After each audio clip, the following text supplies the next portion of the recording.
DESI superintendent evaluation rubric regarding standard 1 to make instruction indicator and data informed decision making indicator the standard 1 measures. Motion 2 from the Mass DESI superintendent evaluation rubric regarding standard 2 management and operations to make the environment indicator and the standard 2 measure.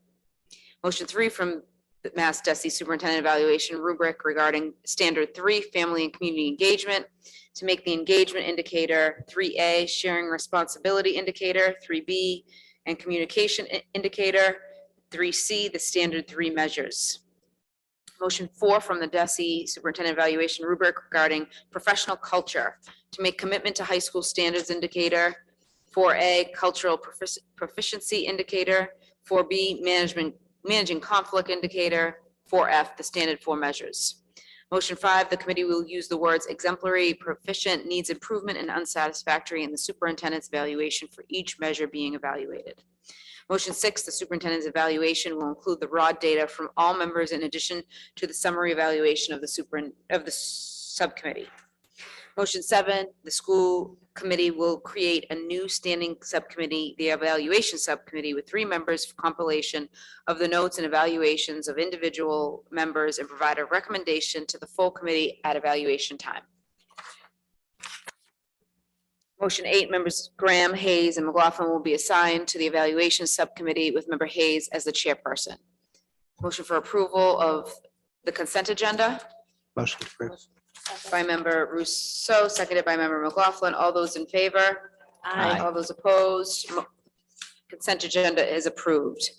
We have number 4, report of subcommittee, rules and policy subcommittee minutes, December 6, 2022, table from previous meeting. Member Rousseau. Yes, thank you. I can finally summarize this meeting.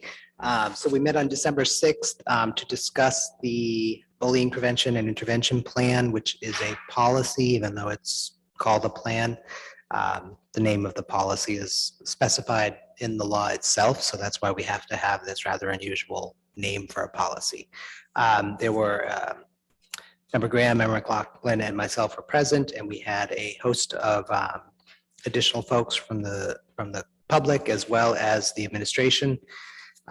We went through the current document that's on our website and discussed what we thought we needed to change, and there was a lot of conversation. I won't make us sit through it all right now, but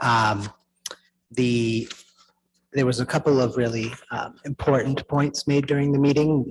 The most important point by far was that the actual policy wasn't bad. It was that it just hadn't been followed. So that makes it a bit of a challenge. If the policy isn't a problem, reviewing the policy for changes can be a very strange conversation, but we had it anyways.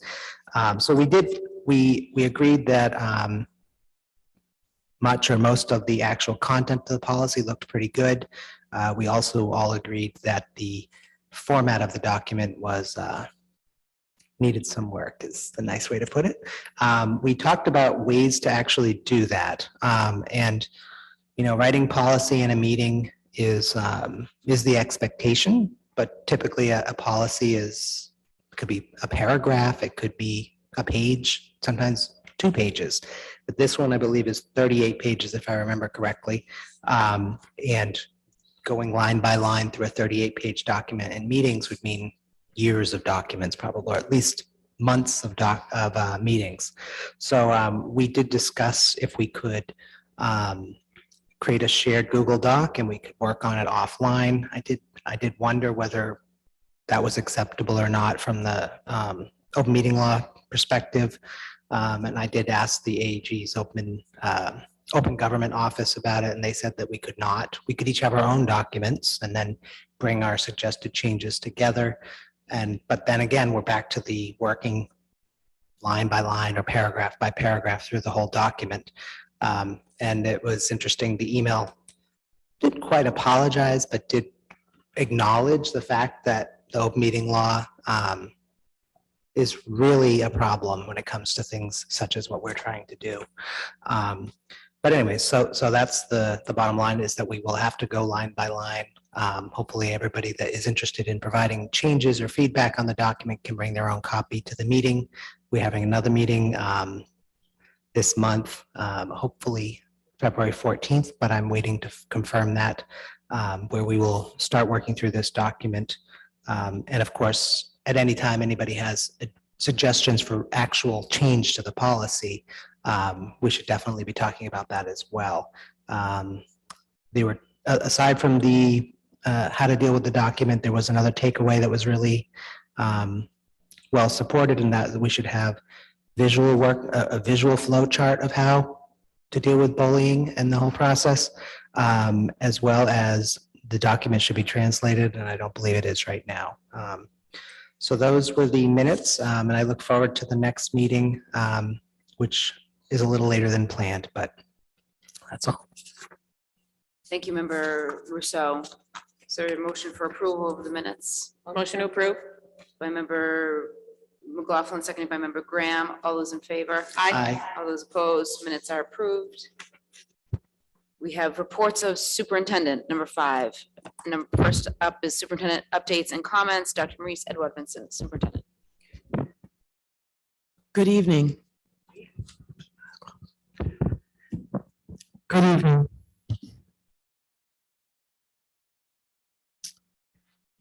If we could, please let us begin with a moment of silence for all those affected by the horrible earthquake in Turkey and Syria. The earthquake was a powerful magnitude of 7.8 and is one of the strongest to hit the region in more than 100 years.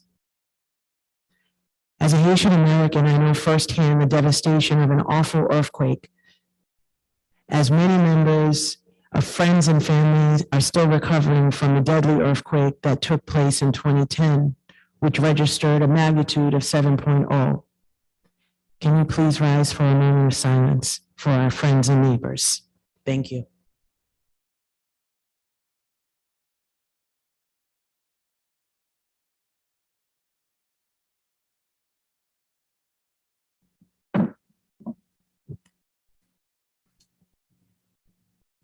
Thank you again. I have a lot of good news to share, and wonderful things are happening in Medford Public Schools. And I want us just to be able to focus on some wonderful things. First off, Saturday, which I believe was the coldest day in 57 years or so, our winter color guard placed first in their division, taking home the New England Scholastic Band Association trophy. So congratulations to the Winter Color Guard for a job phenomenally done. Very proud of you. Additionally, I want to recognize our Mustang gymnastics team, the Mustang girls indoor track team, and the Mustang boys hockey team. They have all won the Winter GBL Championship, so congratulations to all of them as well. Also, on a kindergarten note, our first Building Bridges to Kindergarten event took place on January 18th. And Assistant Superintendent Galusi, Megan Fiddler-Carey, our Director of Family and Community Engagement, and kindergarten teacher Maria Michelli, they hosted a packed library. It was a packed house. It was the most that I've ever seen in my 5 years. They just kept coming and coming, and we had to keep pulling out more chairs. And I believe we ended up with over 60 members, parents and caregivers who came and attended that first kindergarten open house, which is absolutely wonderful. I do want people to know that we have another Building Bridges to Kindergarten open house, which is going to take place on Tuesday, February 28th. That open house will be taking place by Zoom from 6:30 to 7:30 p.m. And the Zoom link will be posted to the school website. Our final Building Bridges to Kindergarten open house will be an in-person event on Thursday, March 30th at 6:30 p.m. And when we have the open houses, the Parent Information Center also stays open later so that parents can register in the evening. I would like to recognize our Project 351 ambassadors, the class of 2023. These students were selected to represent their middle schools, and on Saturday, January 14th, Project 351's 13th annual launch and service day in honor of Dr. Martin Luther King Jr. and Coretta Scott King took place. 8th graders, Hannah Blouck, the daughter of Assistant Principal Mr. Blouck at the high school, from the McGlynn Middle School, and Aviva Diaz from the Andrews Middle School. They represented Medford at the statewide service day. They worked on a project that benefits Cradles to Crayons. The Project 351 seeks to build knowledge, skills, and confidence to lead the change they wish to see in our world. It was the first time in 3 years the program got to meet in person. The students began the day with our new governor, Maura Healey, who expressed her support for this program. We are proud of Hannah and Aviva for their exemplary service and for their values of kindness, compassion, gratitude as they serve as ambassadors for the school year. Also, I'd like to recognize 6 of our Medford High School art students who were selected for Scholastic Art Awards. The students who received honorable mentions include Stella Heinig for her Ceramics and Community Service submission, Dakota Mahoney for her Drained submission, Ethan Soul for his Materialism submission, and Liz Shrestha for the Halloween submission.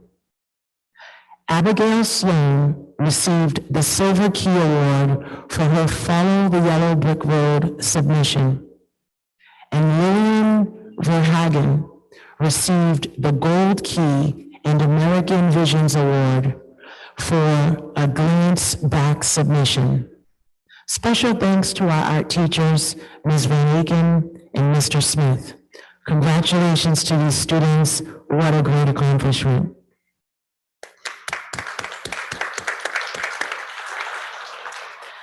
I also want to recognize one of our students, Matteo De Avida, a senior at Medford High School, who currently takes AP Italian with Dr. Babot. He won an honorable mention award for the Italian News Click for his submission written in Italian, La Fenice.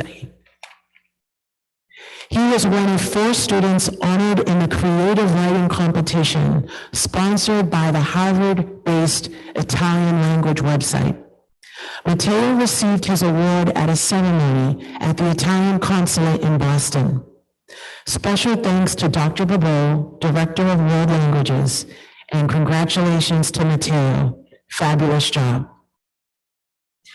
Also, CCSR community service students are currently accepting Gently Worn Shoes for the nonprofit organization Souls for Souls, whose goal is to provide to those in a crisis situation the very basics, such as shoes. There is a collection box inside the doors of Medford High School's main entrance for any donations.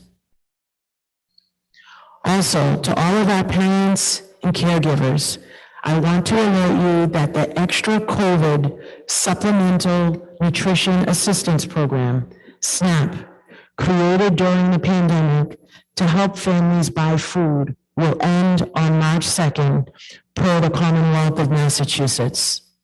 So the Mass Department of Transitional Assistance has launched a new website, mass.gov Extra COVID SNAP, to help residents plan for the end of these temporary federal benefits.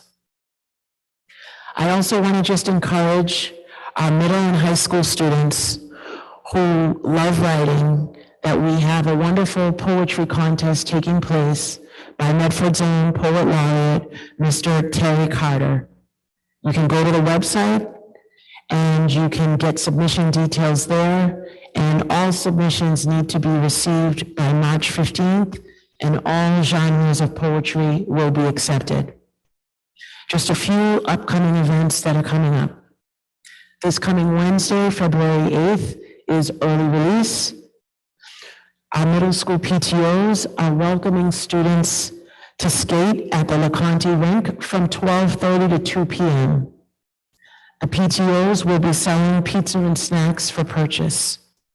Also on Wednesday, February 8th, CPAC will be presenting IEP writing strategies and upcoming IEP format changes with Mr. Alan Bloom from 6 to 8 p.m. on Zoom. This coming Friday, February 10th, MFN, Medford Family Network, will be hosting Friday Night with Knucklebones at the high school in the lobby from 4:30 to 7:30 p.m. Also, this coming Saturday, the Medford Family Network is hosting their Valentine Fest and Ice Cream Social. It normally takes place at the McGlynn School in the cafeteria. Reservations must be made, so the number is 781-393-2106, and the event runs from 3 to 6 p.m. Since we will not be meeting until after February break, I wish all of you on February 14th a happy Valentine's Day. On Friday, February 17th, at the Medford High School, Medford High Schools and the vocational school together, there will be the Black History celebration in the gym at 1:30 p.m. And Mayor Longo Curran and myself will be attending on Friday, February 17th. And for February vacation, it begins on Monday, February 20th, President's Day. It runs the whole week until Friday the 24th. School resumes on Monday, February 27th. We also have our next school committee scheduled for that day. Thank you. Have a good evening. Wonderful. Thank you, Dr. Edward Vincent. Member McLaughlin? Yeah, just a point of information, thank you. For the ice cream social, the early part of that event is sensory friendly. So families who have children who are adverse to large crowds or lots of noise can come early on the early end of that. 3 to 4? I think it was 3:15 they were doing the early end. Okay. Thank you. Yep. Thank you. Thank you. Next up, we have presentation of draft parent caregiver incident notice form. Dr. Maurice Edward Vincent, Superintendent. So good evening. Based on our January 9th meeting, where there was a recommendation from the committee to create a form where incidents could be documented, I shared with you a draft document. It's in your packets. I wanted to just share some key pieces of information. During the time that we created this form, senior leadership met. We met also with principals, and I had the opportunity to meet with principals at all levels and the assistant principals as well at the high school. I had the opportunity to meet with them. And through the rich discourse, it was really discussed at that point in time that the recommendation for the incident form would really be used with grades 9 through 12, that that's where it would be most appropriate. And so we created the draft form, but from the time of this original report being created back in January and now, we have been able to access or increase access to our School Brains portal. And so on this incident form, where it had a limited number of areas, now on School Brains at the high school level, if a referral is written for a student and the parents are notified by the teacher or the staff person of record, parents and students now have access to the referral portal that is a part of School Brains. So there are multiple categories, you know, over 50 categories. I mean, the mayor is next to me, so she's able to see. But I'm going to just, what is available online as the referrals are being generated, it's extensive. Whether it's challenges on the bus, attendance, inappropriate language, truancy, lack of cooperation. There are cutting class, which is documented in this referral process, disruptive behavior, distribution of substances or illegal drugs, failure to identify self, failure to report to Saturday detention. If there were to be the sale of tobacco, if there were any kind of smoking materials, it's very expansive what's actually available in the actual portal. And so the staff person of record who is creating the referral goes in and clicks on the boxes, the respective boxes. And then once they click on the boxes, they're able to add comments. So when they reach out to the family, both the student and the parent are able to go in and say, there was a referral created, and it clearly shows, once the staff person clicks on the indicator, it has a blue check mark and it identifies exactly what took place. So we were able to get access to this portion, which before we did not have access to that. So this is a new, it's new, and the students' report cards, the students that were in the portal, they are now seeing their referrals. And so it's clearly spelled out. And so both the student can see what was documented as a referral and the parent can see it as well, because the parent view is the same as the student view.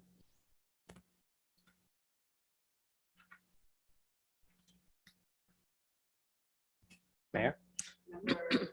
Rousseau, then member McLaughlin. Thank you. Actually, I'm in there right now on one of my children, and I do see a new section that says referrals. Thankfully, there's nothing listed. Oh, yes. But I guess my question is, as a parent who uses School Brains, I don't use it often. I use it when it's report card time. And I don't think I get notices from School Brains when new stuff is in there at all. So, if a student is getting referrals, that School Brains has it, it's great. But will the parents still be getting a notice Yes. to go look? So the talking points activity has increased significantly. So the staff person of record is sending a communication to the parent stating that your child did not show up for, mathematics today, or your child missed, Johnny missed science period 2. And you know that Johnny's in school and then he attends the rest of the day. So they receive a talking points message, and the parents are now responding back on talking points. But now that we were able to, not only will they get the talking points notification, but when they go to the portal, they can actually see exactly what the infractions were that are checked off, and the staff person who is reporting the student, they get to see a referral was entered and what it was that took place. Member McLaughlin. Thank you. Thank you for the work on this, Dr. Rivenson. I have a couple of questions. I know that you said this is proposed for 9 to 12 to encourage communication via phone or in person for important dialogue from the K-8 community. And I think that the real reason for wanting this incident report in the first place was really about encouraging communication across the board. While I understand that the form that is being proposed may not be appropriate or applicable necessarily for K through 8, although I have to say we certainly have heard of K through 8 suspensions, among other things. So I wonder about that. I'm wondering if there's a proposal for a K through 8 form. My concern primarily is that families are not finding out about these incidents after the fact, or worse, after several facts, which has historically been the case. And so that's one issue or question I have is, so how are we addressing the K-8 issue and making sure that families are made aware of any incidents? I would also just like to add that I think one of the most memorable phone calls home I ever received as a parent was for my child doing really well. And I think it's really important, while I know that we're creating structure around incidents, that, you know, that there are opportunities to let families know when children are doing really well as well, so that we are building relationships, because I think that's the real concern, is the sort of deterioration in relationships. So to the school brains point, so the first question is, what are we doing for K through 8? And then another question is for the school brains piece. So honestly, I was never a fan of school brains. It was something that you had to, as Member Rousseau was mentioning, you had to drive there yourself. We weren't getting notification on things, and we were just sort of told to go to school brains. There was no training on school brains, and I wonder if there's training for families on school brains at all. Does anyone orient families to school brains? If so, how? And how is that information shared to our families who are non-English speaking families, and or to people who enter the district after the beginning of the school year, so that they understand that? Thirdly, I guess I would ask how much participation exists with school brain. So, you know, we know how many students we have enrolled, how many families do we actually have actively enrolled or engaging with school brains, to see if this is an effective means of communication. And then, you know, it begged the question in terms of training for families on school brains.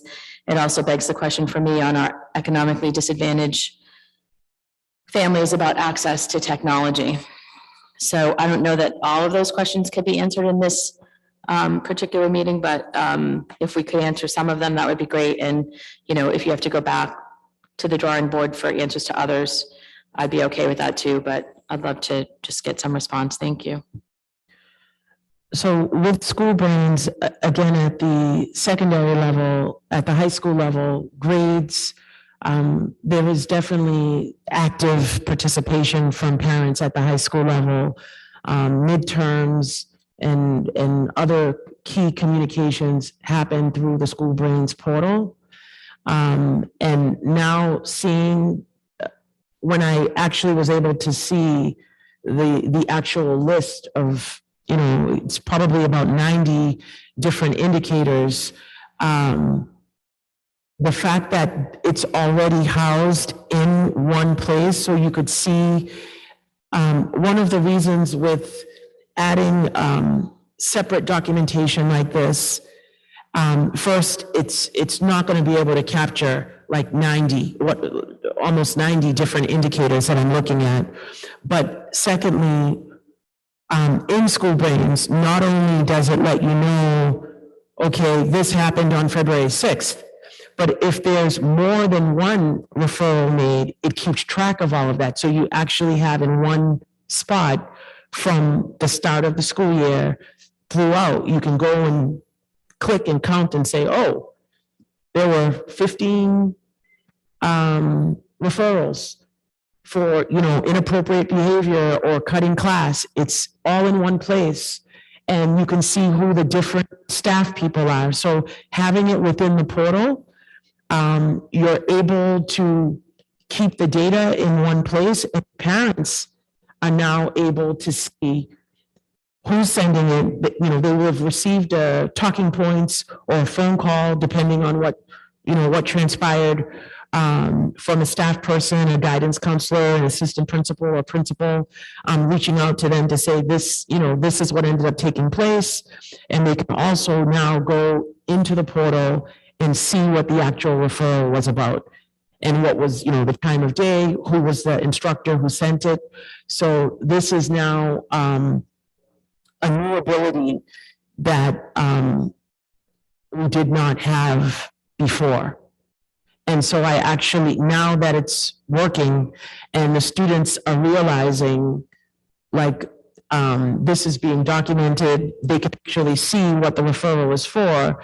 It's also great with accountability when you're working with the students and saying, well, this happened on this particular day, and now this is the third event or the fourth event. You're able to just, you're able to better monitor, you're able to keep parents up to speed, and parents are able to see, there was a computer violation, or, you were smoking today, or you were attempting to do something that you shouldn't have done, and parents are now able to see what the infraction was and support the school in meting out discipline. So, Mayor? Yes, Member McLaughlin. Thank you. Thank you. I appreciate that. Those are in-school brains. I guess what I'm asking is, are parents trained on how to use school brains, and do they know how to access this material? Is there, what are we doing for translation around that so that we're being equitable in what the access is? And what are we proposing for K through 8? I can speak to, Yes. K through 8 has a similar form. It's a little bit more of just an explanation section and the date. I received one recently, misbehaving at gym class, and parent has to sign, send it back. So if we can have a sample of that for the next meeting, that would be really great. And so that families understand that those are coming home as well. For the K through 8, that would be great. That's not for K through, was it middle this school, or is was that elementary? Elementary school, Roberts does something very, very similar to this, but it's written and sent home with the parent. Parent has Yeah. to sign and send back. That was Roberts. So I do know when I met with the principals, especially at the elementary level, they were all together.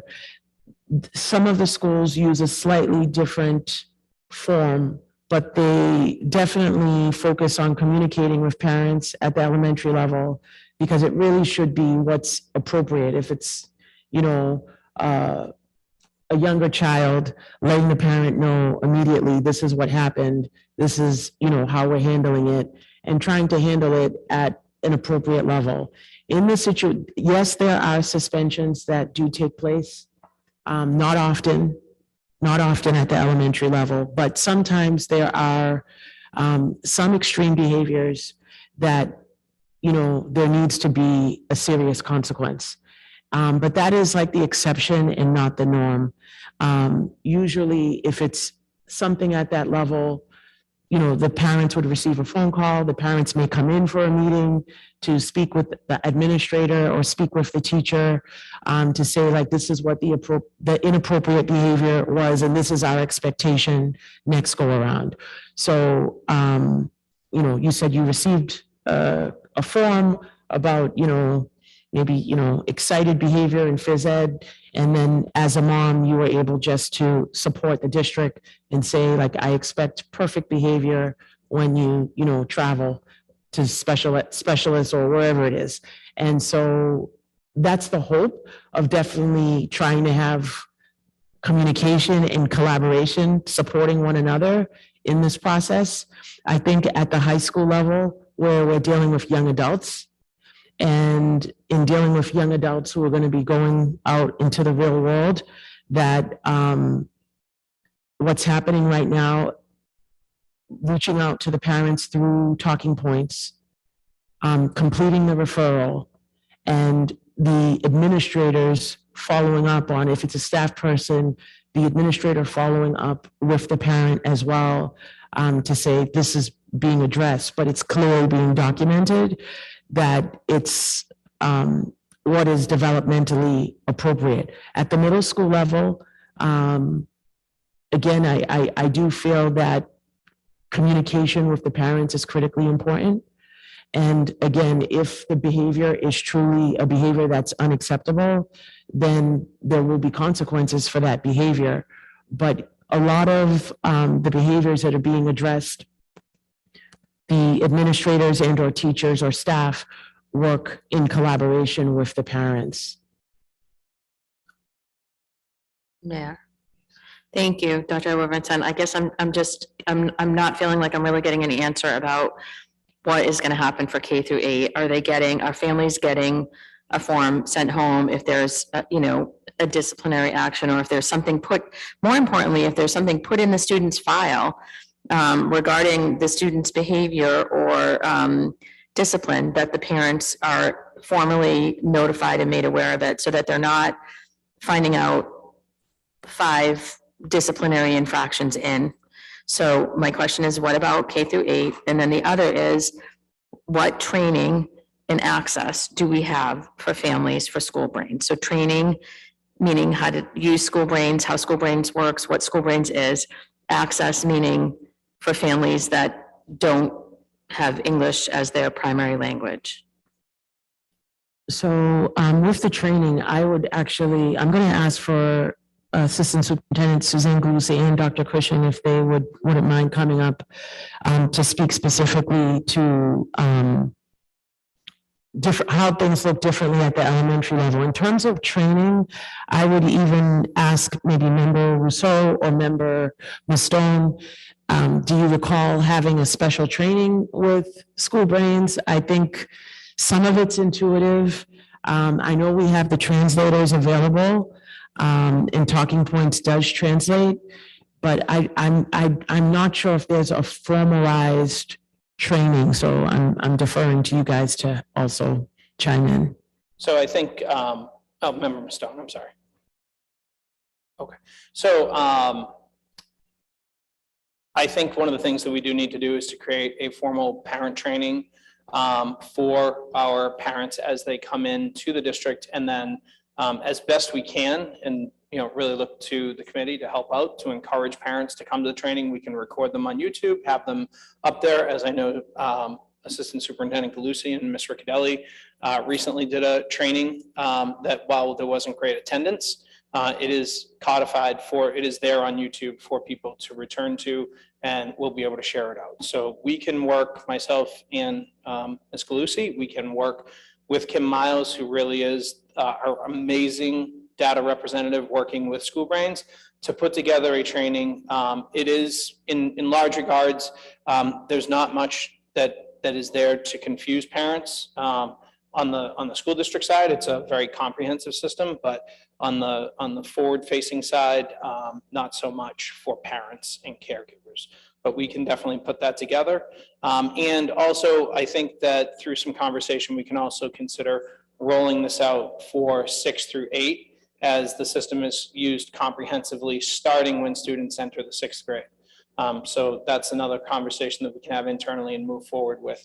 I'll also speak with the necessary people to look into translation and to make sure that's there. But as the superintendent said, the translation is really started through Talking Points. And then if parents need further translation or want to call, then we can set up using our translation services to have that available for them. And then any other questions you have, we're happy to take them back, work on them, and bring them forward again to the committee. Member McLaughlin, then Member Graham. Thank you. I appreciate that. I would just recommend that if videos are being made, that, an interpretation service would be great for the videos, or the closed captioning with another language or something. So there's an opportunity for interpretation services for that. If there's written material, translation service would be great. If there's spoken interpretation services would be really great. And then for the K through 8 system, I do have questions about how are the incidents being handled for K through 8. And so I think what I'm hearing is they're going to be on a case-by-case basis. And I guess is that what I'm hearing, or no? No. Okay. No. What I said was specifically around grades 6 through 8. I think that we can make sure that those are done using school brains. And then what we can do is we can make sure that, well, I'll let Ms. Galucci speak further for elementary because I don't want to misspeak. Well, as many of you know, from your children for the elementary years, at the elementary level, school brains is really just used for attendance and report card grading. So in terms of this particular conversation around incidents, there's nothing that's uploaded to school brains. School brains at the elementary level is not used for teachers to record anything other than attendance and report card grading. I don't think this conversation is shifting that or opening that up, but that's the way it stands right now. So I guess that's what I'm asking is, so then when there is an elementary level incident, Yes, how are families being made aware of an incident that's being filed in the student's school record? it should be parent conversations with the staff that was directly involved in whatever the situation was. So that may mean the school principal or the assistant principal. It also may mean support staff in terms of school adjustment counselors. And it also may mean the teacher. Okay, but, thank you. Yes. And so, but if there's something that's put on paper for the student's record, that is not being sent home. Could be a conversation. That absolutely should be sent home. Uh-huh, okay. Yes, if there is something, at the elementary level, it's more conversational. And because of responsive classroom, any consequences should be logical and tied to whatever that learning is for the students. If there is something beyond what is typical for that age and grade and results in some sort of documentation, that parents should absolutely be receiving a copy of that. And if they're not, what do they do? They should have that conversation with the principal. Mm-hmm. If the conversation needs to go beyond the principal, they can absolutely reach out to superintendent. Okay, but so there'll be no form that's sort of standard for this. It's that if there's a, I think I understand the process for this, and I understand the need for consistency and some alignment. But I also I do strongly believe in like the developmental piece of things, and which is why we've brought in responsive classroom, which is why we're really trying to have consequences be logical. I also think as students grow and mature, I still think the first piece should be a lot of that conversation. But when we have a incident in where it, like I said, it elevates to a point that's either repeated and we're getting to be somewhat of like a pattern, and or it's atypical for the grade and age, then parents absolutely have to be part of that conversation. In terms of like documenting this in a district-wide incident form, there's something about that at the elementary level that I don't want to see situations that should be between school and home for the betterment of the student be relegated to an incident form. I really would like the priority to still be that conversation between school and home at really developmental ages. That's a whole separate, there are legal forms and template letters that should be completed in instances that involve any sort of removal. We have comprehensive checklists for our principals.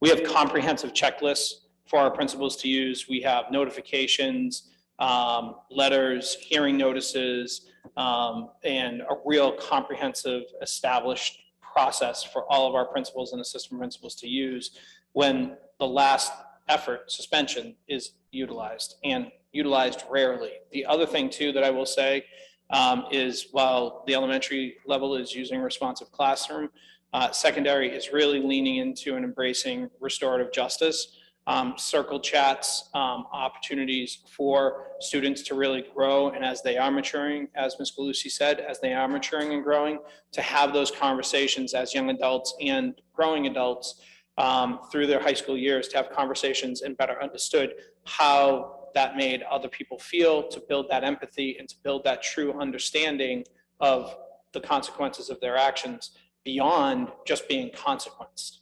Like just consequencing a student doesn't lead to a change in behavior.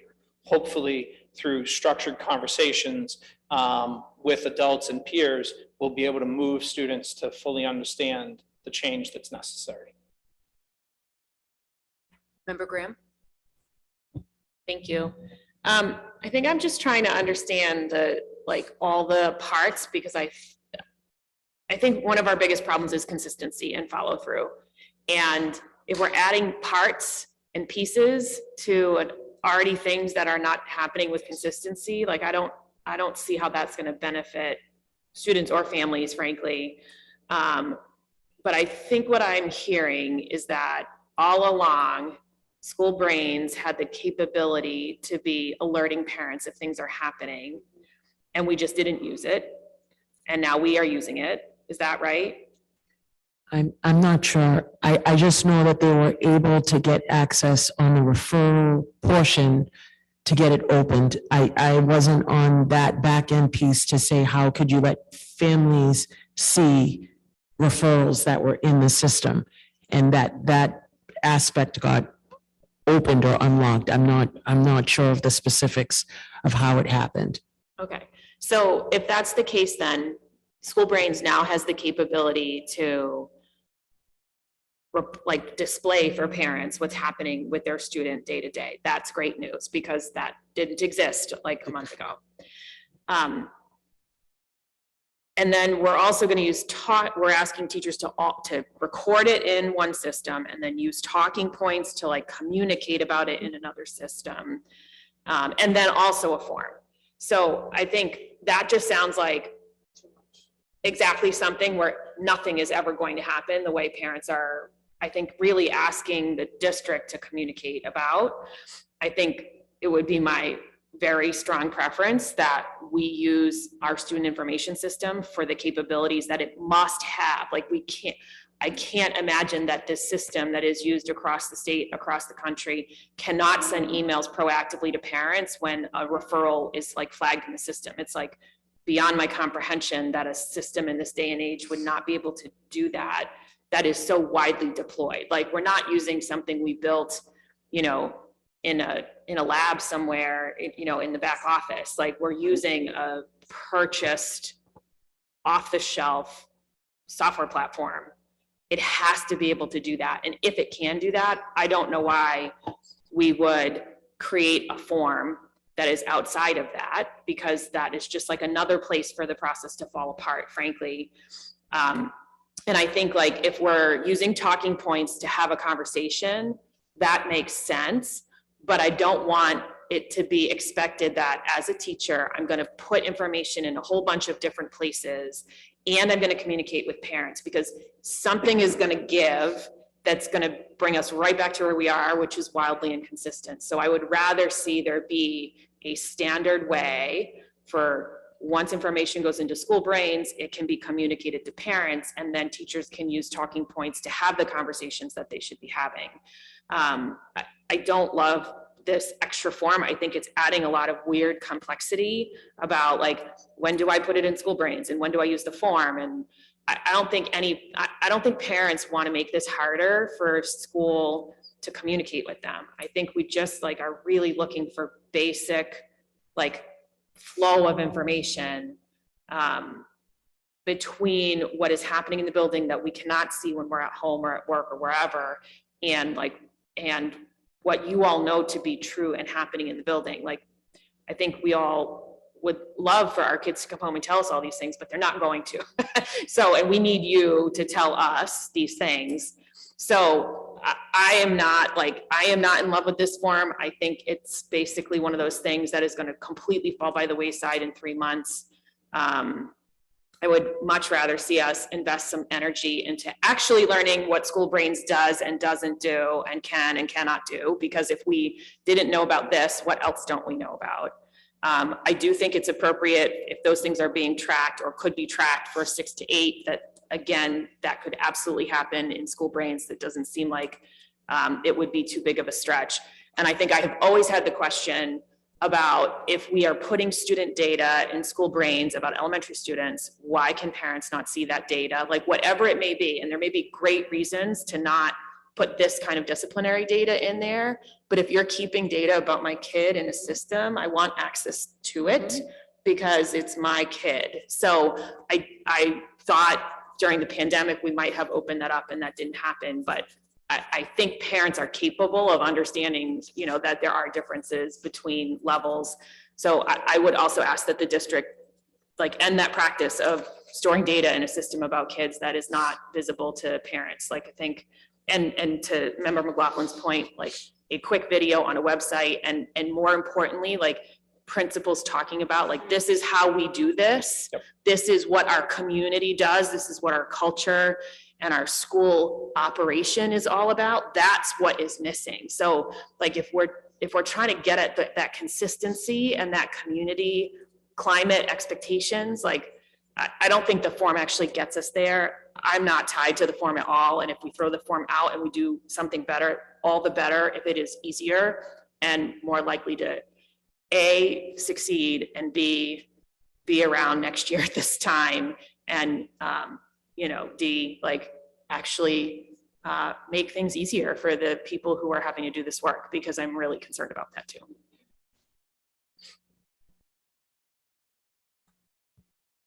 Dr. Cushing, and then Member Hayes, and then Member McLaughlin. Do you want me to defer to you, Member Hayes?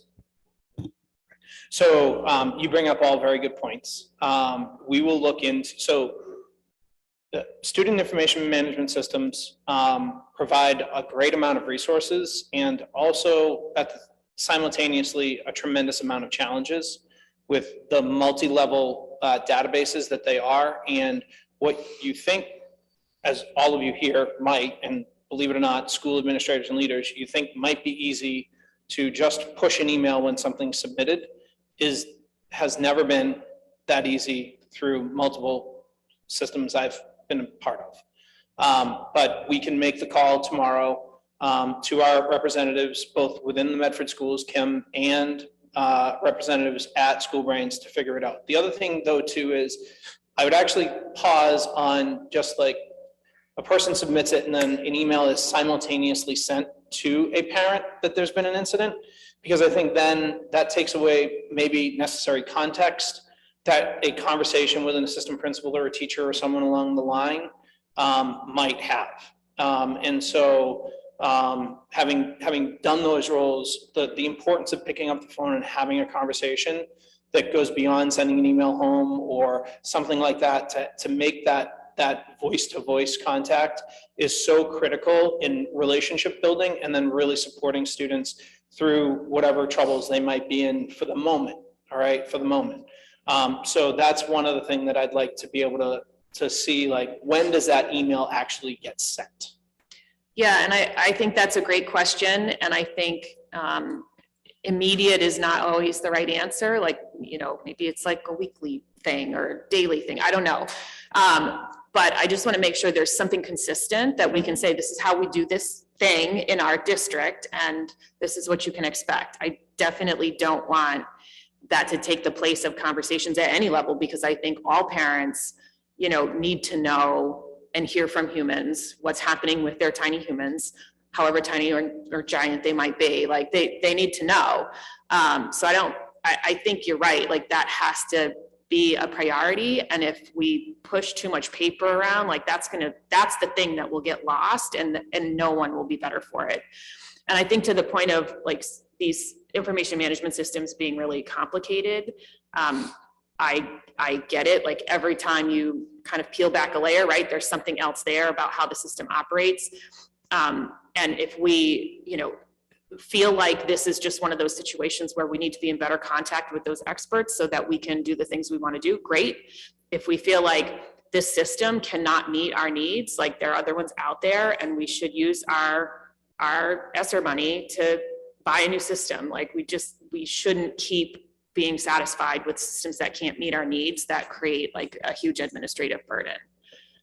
So I'm open to that. I don't think necessarily that has to be the answer, but I think, you know, we have a platform and we probably, in all fairness and through no criticism, like never learned how it ticked or how to use it in a really deep way. And we lost a registrar a few years back. So to budget cuts. So there's 100 reasons why we're here. I just want to make sure that if we're saying the system can't do something, somebody needs to ask, are we sure? Because I think we just found out that we're not sure, right? So I think and those are important things, like these systems evolve and they change and they're constantly like getting features added. So I think that kind of conversation and dialogue is always really important. Member Hayes, the member McLaughlin. I just wanted to come back to the K-5 level. I wholeheartedly agree with you that both developmentally and, you know, philosophically, we don't want to get into some level with the K-5, the same level that we want to get in the 6 to 8 or 9 to 12. I do think there's a little bit of that it feels so open-ended that parents don't know what to expect. And correct me if I'm wrong, maybe it's written down somewhere and I'm the parent who hasn't looked at it. I think even being at the same school as the mayor's children, I've had different experiences with different teachers. I had a teacher who sent home little notes if there were misbehaviors that weren't, I don't think were put in a folder anywhere, but it was more the communication to me just to let me know your child is, you know, doing somersaults during circle time. And yeah. And now I have a teacher who's very good at letting me know verbally, either calling me, sending an email, catching me after school. I think the concern, though, I think that the genesis of this original question about parent notification, at least at the K-5 level, was, you know, I don't know how often this happens, but there were situations that we've been aware of where parents had been brought in after a number of incidents at school. And again, they're small children. They're not huge incidents, some of these, but, you know, and in the process of saying, we need to talk about your child, they say, well, all these things happened, you know, these things have been happening. And the parent is like, well, I had no idea. So where in between can we have somewhat of a standardization or some kind of a process that parents will know and that teachers will know that across all schools, it's expected that at this point you contact a parent or you call the parent every time, whatever the process would be. But I think it feels, the way we talked about it tonight, it feels very open-ended to an extent where as a parent, I don't really know what I should expect if my child is misbehaving or having any kind of an issue. I think that's valid. I think that's very valid. And I hear, you know, where you're coming from. And I think there are definitely on situations that are unfortunate, like the one you just mentioned, that I'd hope to say are not typical. But I do think that there's definitely some work still. I mean, there's always work, but I do think there's some work around coming up with those aligned processes with all of the elementary school leaders. But I would probably also bring in maybe some other people for that conversation. But I do think that there is definitely room to work on that and come up with some more aligned, yeah. Is that, so I guess the question then, is that something you are working on at this point? So I mean, the superintendent can speak. I know she's been having regular meetings with principals, but I think having that subgroup of just the elementary school leaders to create that process, I think would be helpful. Okay, thank you. Yeah. Member McLaughlin. Thank you. Thank you. And I guess I want to thank my colleagues for their input and particularly around the data being entered about students, particularly if families and caregivers are not made aware. I think that is really the crux of it. And I think that is relationship building. And so I think sharing that information is relationship building. Not sharing that information causes distrust and then a deterioration of relationship. And so that's the thing that is really the whole genesis of this conversation is about how are we building relationships to ensure that families know what's going on in school and can help support their child and their teacher and the school and vice versa. So there's that. And so to the point of our goals, when we were talking earlier about school committee goals, I think this is a really good example of ways in which we improve communication. When we're talking about communications across the district, also about systems and processes, and also about family and community engagement. I think this is all a really good example of that, and something, as I'm moving forward and we're talking about things, I'm really trying to put in, parenthetical notes about, well, what goal does this actually attach to in terms of our district, and really, trying to think backwards around that. And I think that is the goal in terms of improving communication, family and community engagement, and creating systems that are in place. And so to that end, I don't think that we need to make a motion, but if you think we need to make a motion, I'd like to know that, particularly around training of families and school brains, because my experience was, I think probably partially in the system, in middle school, that there was this, school brains is being used. And it was being used at that time, which I'm dating myself, it was probably, 6 or 7 years ago at this point. But at that time, it was being used by one school and not the other. And, so now I think there's more uniformity around it, but really ensuring that there's, maybe a beginning of the year and a mid-year training around what this is for families, and that it's multilingual training, so that, that is really helpful for families. And then I would ask, do students who are in out-of-district placements and or in the 18 to 22 transition program have school brains? They do? Okay, thank you. Okay, so those parents and families obviously need training as well, that they do. Okay, thank you. Thank you. Member Rousseau, would you like to comment? Yes. Then we'll move on to number 3. I have, there's a very, I'm having this very dystopian feeling about this. We talk about being an adolescent. It's supposed to be something meaningful.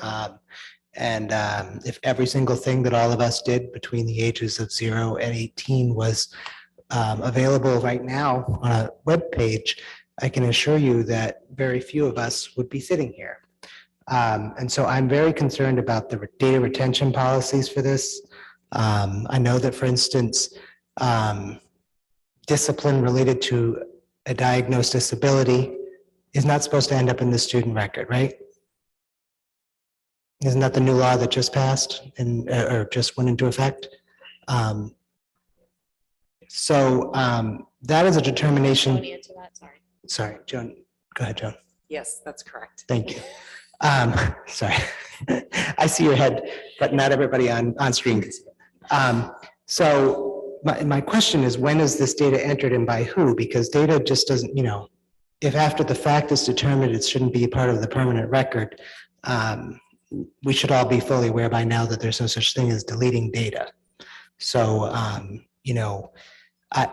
I think about this stuff. I think about, do teachers have access to their new students when they are starting the new school year? They can look at their students and look at their referral records for the previous year and 2 years and say, oh, I got to watch out for that Johnny, setting up a dynamic that is already ensuring that Johnny is a problem before Johnny has met his new teacher. So that's something that's deeply concerning to me. And I'm not actually expecting you all to have answers to these questions right now. I just think it's important to not be so excited that we're doing this. And this last point I was going to make, I've really gone back and forth on whether to make it, but we all grew up knowing kids who were abused by their parents. That's just a fact of life in America and most countries.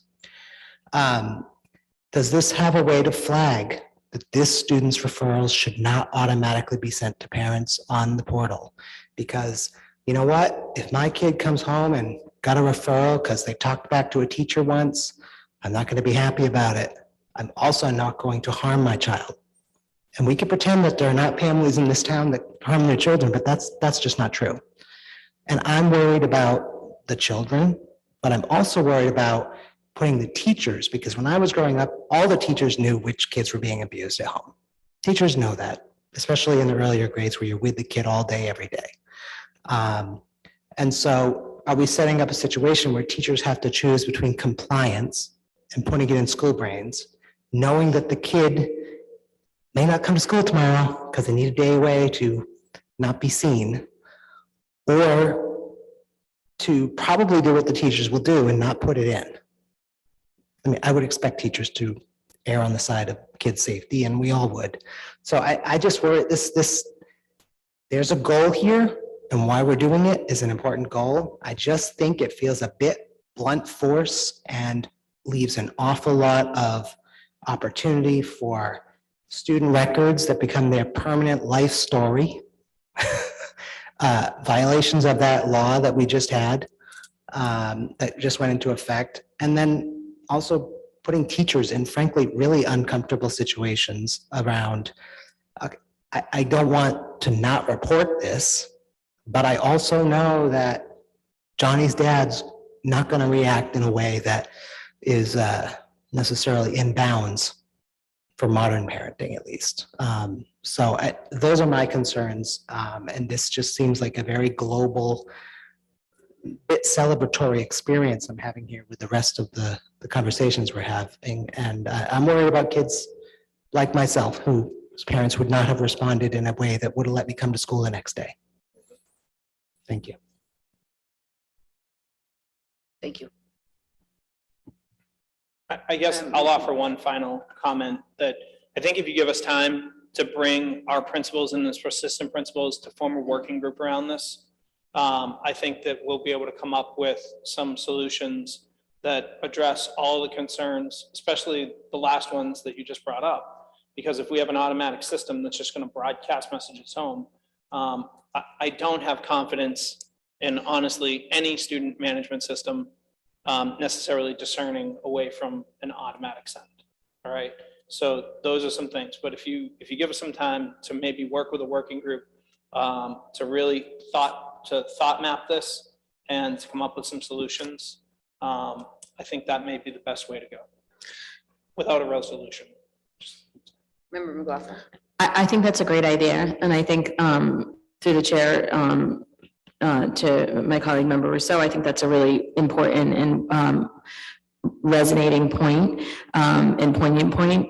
So I think that's great. And in the working group, I would ask that you consider including families as part of the stakeholders of that working group so that you can have some feedback from community members and diverse community members that can share, their experience both around what could work and what might not work. And I'm not trying to give people more work. I'm happy to volunteer in any way that I can to help move that along. But I think that would be really important. And ultimately, the goal is really about building relationships with families and making sure that there are the most positive outcomes for our kids. Thank you. Thank you. Ms. Bradley. Hi, Nicole Branley. I need to admit my address. I think these are all really good points. Even the last point, obviously. I just don't know how a whole system is going to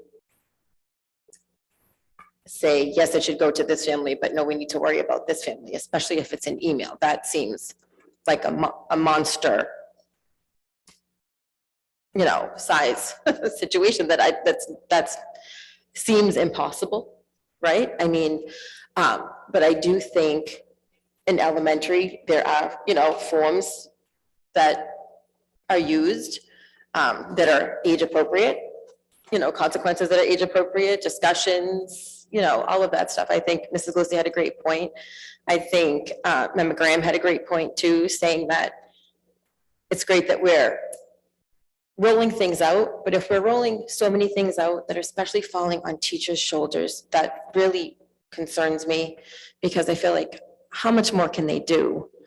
And I had asked Ms. Bowen too, is the incident report, this draft, replacing the current incident report? Because there are incident reports. So the incident report, if you come to your assistant principal and say there's a problem, would that be the new draft form of it? Would that be a separate one altogether? Just curious. I can never figure out how to turn it on either, so I get it. that was in addition to what was already there. That was an additional form that was created. So the other forms that are already at the high school, those ones would continue to be in use, and that was in addition to it. So I think was that just- sort of falls to Jenny's point too. So if we have an incident report that we're using, who's deciphering what incident report we're using at what point? If the incident report that I got said, there was this incident and explains it, why that form and not this form? Just out of curiosity. This was just a draft based on what had been said and trying to bring the administrators together to see what else could be created. But then again, now that we gained the additional access, it was like, this actually gives more information than what the form could ever give. Right. So I am fully in support of not using that Just additional form curious. at all. And continuing with the talking points, now that the referral portal is open and parents can actually see, this happened. I received a message, I looked in, I saw it, and the student can actually see it. And Right. so they could never see it before. So I actually feel like this is eye-opening for them as well. Can the students see the same things that the parent sees? Like I know when I look Yes. on, I can see, their pictures, their grades, absences. They're seeing the same things. I never looked on it with them. I've only looked on it as a parent, so I'm just curious. So they can see the referrals too. When did that referral go on there? It just, I want to say, is it a week, Dr. Cushing or Ms. Galusi? I don't know. I think it's That been was about a on week. School Brain. It's fairly recent. I go on School Brains pretty regularly. I actually have a reminder on my phone to check it pretty regularly, just to see missing assignments, anything that maybe I didn't know about. And I did not notice the referral, so I only look on my phone, but I just noticed it's, way at the bottom. So, I don't know if it's something It's that. all the way at the bottom. They have all these little tiny boxes. So, Ms. Bowen just showed me that on the laptop, but on the phone, it looks completely different. So I'm just saying that when I look on my phone, which is the only place I access School Brains, it's down at the bottom, and I've probably looked at School Brains 3 times this week, just knowing report cards were coming out. And I didn't even know that was there or notice it in my scrolling. So just to make a point of that. And then I think when it comes down to really the bottom line, and I think Jenny or Melanie might have said it, it's really just the communication at the end of the day.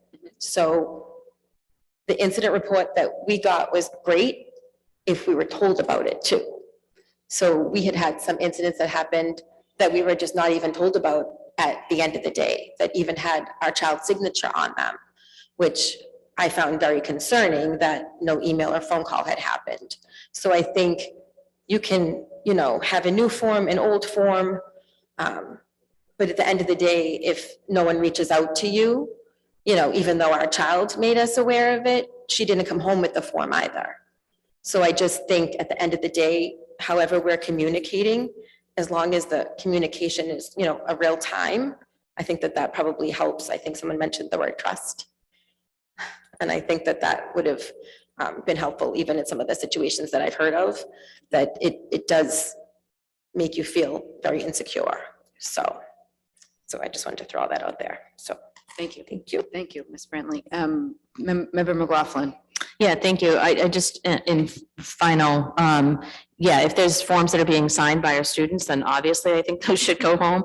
But in addition, I would love to know if we can have some sort of a timeline on when a training can occur on School Brains for families, and when we might hear back in terms of feedback from a working group. So I'd love to know what the superintendent and or Dr. Cushing and others would think would be a reasonable timeline for that, so we can know when to expect more information.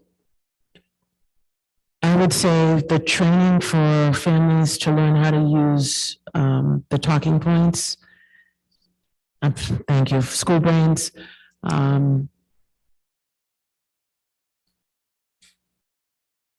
30 to 45 days. Yeah, I would was thinking definitely by March, in order to get the training created, whether it's going to be a video. I'm not sure if it would be, could it be on Zoom and then have it on video, or do it like a webinar and then send it out so that everyone knows this is what it looks like with the screenshots, and so that they know where to click. And again, if you're using a telephone, it's going to look differently than if you're on a computer. But to at least highlight those key areas for families to be able to look at. So I'm thinking like March, we should be able to have families, the training completed, get families trained, and in March as well, have a working group going. So by the end of March, to be able to report out some information. Thank you very much. We have number 3, report on continued integrated mathematics pathways pilot. Ms. Faiza Khan, Director of Mathematics. Welcome.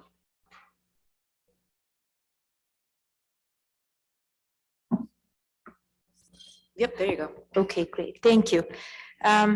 Thanks for having me here. I was here almost around the same time last year, and I was here informing the community about our pilot year, the first pilot year, which is going on right now for integrated math pathways 1.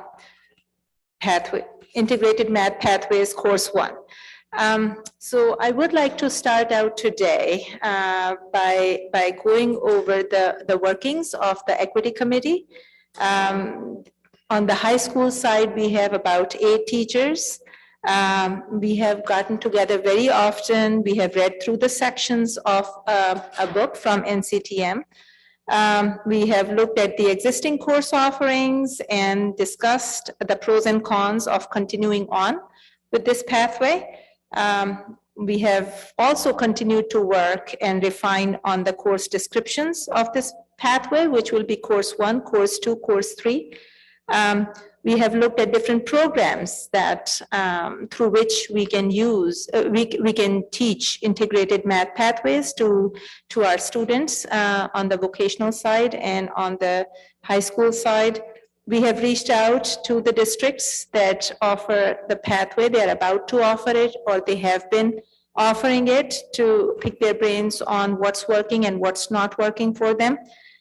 So currently we are teaching only select lessons from course 2 and course 3. But this was our first pilot year. So we did 3 sections of our English learner math in using the integrated pathways instead of Algebra 1. And we had in our 3 general ed classrooms, which are inclusion, we did the integrated math pathways in those general ed classrooms as well. And while I do want to thank the entire 8 members of the high school for their hard work, I do want to highlight the work done by Miss Megan Coyne. She had stayed right beside me. She continued to take the lead in discussing it.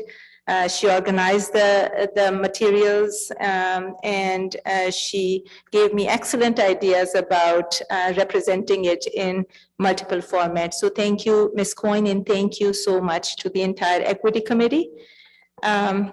Next slide is where we look at how mathematics education across the globe takes place versus what we do here in general. On the left-hand side, we see the Algebra 1 geometry and Algebra 2 course offerings. This had been happening a lot up until like 6 or 7 years ago.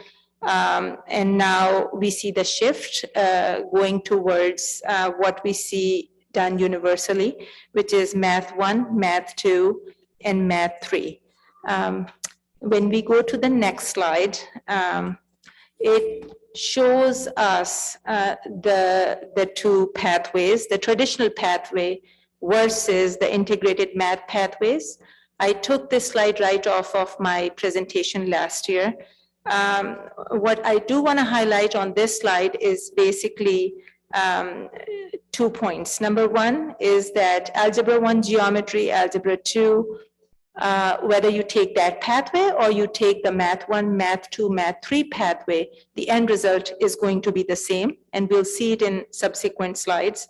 There is a difference of philosophy. The schools who have done integrated math pathways 1, 2, and 3, they believe that in real life, problems do not come in boxes of algebras and geometries. They come in real life situations. So a spiraling math approach is better to teach the students about the skills, and then they can take it and transfer it in real life. The other thing about the integrated pathway versus the traditional mathematics pathways is that it allows multiple entry points for our EL students and anybody actually that comes to us, because now we are globalizing our mathematics education versus just keeping it entirely to the way we learn here in US. Next slide shows us why we should do it. The first one I mentioned, spiraling and interwoven mathematical concepts. So we are not calling it exclusively Algebra 1, Geometry, and Algebra 2, but basically concepts build on each other. And that's how studies have shown that the long-term memory works. We will be, through this pathway, we continue to push students to continue their practice of math skills, not that, you know, you learned this in geometry and you took MCAS and now let's put it on the side. We also see the difference in approach of mathematical tasks versus mastering the algorithm, which we are currently doing in Algebra 1, Geometry, and Algebra 2, is that you just remember the procedure and this is how you solve it. Whereas I have learned these skills and how do I combine them to solve a problem in math and in real life. We also see, and that covers my fifth point here, and the fourth point, we want to shoot for strong problem solving and reasoning skills, not that, again, I gave you this procedure to solve linear equations and you shall get to it if you follow step 1, step 2, and step 3. We are hoping to see positive impact on mathematical achievement and better results on the assessments in the longer run.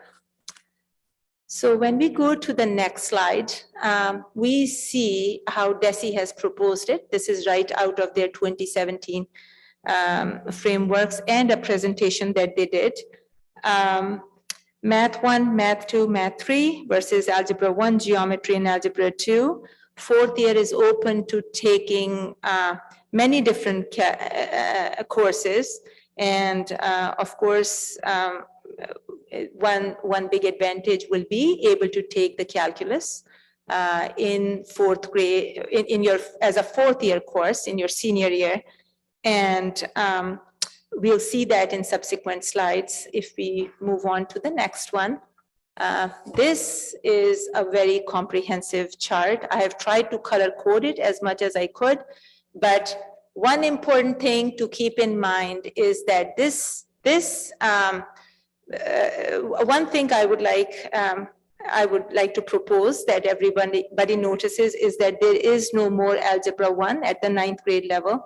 If students have taken 8th grade algebra at the middle schools, they will be going either to geometry or geometry honors, and all the students from our illustrative mathematics group will be going on to integrated math 1. When we move on to the next slide, and I will toggle back to this one shortly. So if we move on to the next slide, this highlights the course pathway for our incoming 9th grade students only. For a more detailed path, I have put a link at the bottom that says course sequence for MHS math department courses. But over here, if you look at the blue box, you'll be able to see that if students enter from their standard 8th grade math class, into integrated math 1 honors, that if they follow that path, that'll take them to calculus, because what we have done is that pushed some standards from the year 4 course and year 3 course down to our 9th grade and 10th grade level into that honors track, if I may call that. And if we just continue on with the integrated math 1 CP, then we have a whole slew of electives that can open up. I do want to address one question that might come to me later on right here, because we are here. The equity committee members have been very cognizant of the fact that our CP students in 9th grade might want to switch the track and get into honors in the 10th grade or in the 11th grade, so that they make it to the calculus path. If they want to do that, we are creating a mini work packet, something that we can offer to the students over the summer that they can take, catch up with that work, and be on the honors track at any point in time. So that gives students a segue, because we wanted to be sure that we are meeting the student where they're at and not just compartmentalizing them into a particular track right from the beginning. And that's why I'm hesitant to call it tracking and hesitant to use the word track, because tracking is traditionally used for just boxing a student into or labeling them as a CP student or as an honor student. This will take that pressure off of the student and the families, and the students will be allowed to go to the honors track any point in time, just as far as they make sure that work is done, the summer work is done. Moving on, our next slide is what the teachers are teaching right now. Again, we'll continue to call it a pilot for year 2 and year 3, but we'll take first year, which is 9th grade, off of that label of pilot. Seems like everybody's in a good, comfortable position with that. We are only running CP currently, but we are offering CP and honors both this coming school year, because we feel like we are in a good position to do that. We have looked at our standards and seen what can be done. Next slide gives you a synopsis of what we are teaching in that integrated math 1 CP course. There are algebra and geometry sections in that. And then when we move on to the next slide, we go to the integrated math pathway 2, which will be piloted this year. We will have at least 5 to 6 sections of it, because our integrated math CP students from our EL group and our general education group, inclusion group, will move on to this course. So it'll be a pilot for this particular year, because this is the first time we are teaching it. If we go on to the slide after this one, you see again that there are some algebra and some geometry concepts here, all mixed up. One thing is that this integrated math 2 course will be for sophomore students, and they take MCAS towards the end of it. So we are hopeful as a committee that the spiraling will help students review, rather than, again, putting it on the side after 9th grade geometry, after 9th grade algebra 1. Next slide is the integrated mathematics 3. And I plan to be here next year and give you an update on how integrated math 1 is going and how integrated math 2 will be going at that point in time. But we'll be getting ready to offer this course next year. And then when we go on to the next slide, here are the topics that are covered in this particular course. Again, one thing to note is that the data analysis and statistics here is much heavier than it used to be. And it used to be mostly in our geometry course. And having it here will keep it fresh in our students' minds for any statistics course or an AP statistics course. That was the last slide. I just want to say thank you again for having me here, and many thanks again to the work of the Equity Committee, especially the high school group at this point. Thank you. Thank you very much for the presentation. Thank you. Appreciate it. No problem. Thank Any you. questions, please let me know. No, I think we're good. Thank you. Okay. Thanks. Very informative. Yeah, thank you. Number 4, we have dyslexia screening and intervention update. Ms. Suzanne Galusi, Assistant Superintendent of Academics and Instructions. Ms. Galusi. Hi, good evening. Good evening. Okay, so I have a report that was requested by the committee, by committee members Paul Rousseau, Sharon Hayes, and Jenny Graham. And so in typical format to the previous report that I presented to this body, I am going to read the questions that were a part of this report and answer them. So the first one was NWA MAP does not include assessments for nonsense word decoding or rapid automatic naming of letters, both recommended in the DESE guidelines. How are we assessing those areas? How were we screening prior to MAP? So that is correct.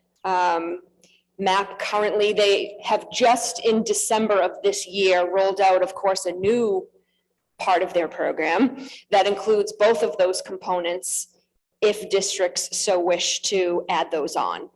But in lieu of that, what we've done is, and I've presented to this body before, the elementary reading department teachers have been trained and received ongoing professional development in DIBELS, which is Dynamic Indicators of Basic Early Literacy Skills program. That fully checks all of DESE's boxes for the dyslexia screening guidelines. And so what those teachers have done is they're assessing all students, K-2, using the DIBELS. So students that do not receive reading services, the reading teachers in every respective building have taken those students and given them the DIBELS portions for rapid automatic naming as well as nonsense word decoding. They're finishing up those assessments actually as we speak. And then as we do with all data, it will be analyzed. I'll get to that in some subsequent answers. Prior to this, the district, when they piloted Lexia and MAP at the time, the Columbus School, what we did was we created, because we knew that this was a gap then as well, there were created district-wide win block benchmarks, as well as we used a RAN assessment that used color coding that students received, and teachers administered that one-on-one.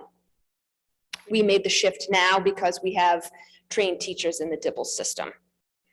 And it's best practice. So number 2, what number of students have been identified as at risk for dyslexia, lacking specific foundational skills each year in grade levels K through 2?